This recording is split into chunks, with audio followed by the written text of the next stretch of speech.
At the beginning of Legally Blonde, Emmett Forrest has graduated from Harvard Law, and he is working his way up in the ranks of Professor Callahan's law firm, Stidwell, Ziskowski, Fox, and Callahan.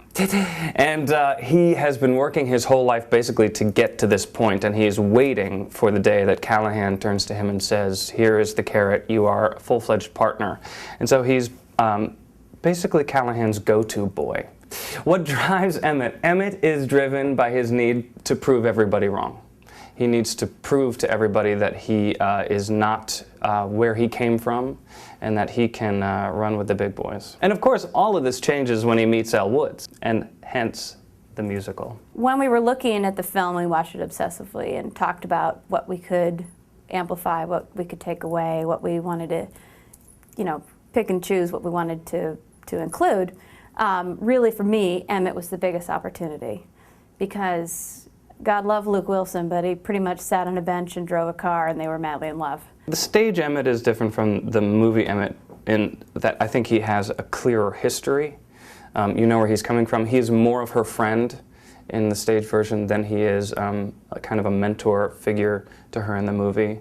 We took Emmett and we made him a scrappier guy. In the movie, he's sort of just a guy who I'm not sure where he's from or what his background is. In ours, we made it very clear that he was from the slums of Boston. He'd grown up with his mom and a series of bums, and that he had worked like a dog to get through college, and he'd worked two jobs in addition to class, and that he had a complex about achievement and about authority. It takes place at Harvard, and yes, she does win a court case, and yes, she does become a lawyer, but it's really not about that.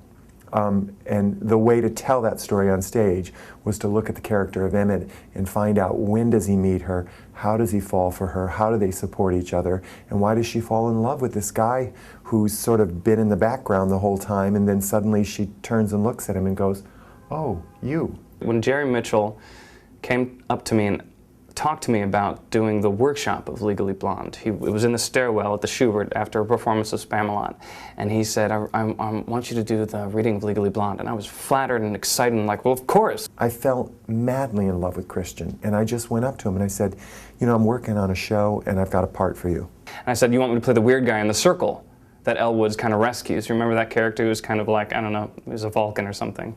And he said, no, I want you to play Emmett. And I thought he was kidding.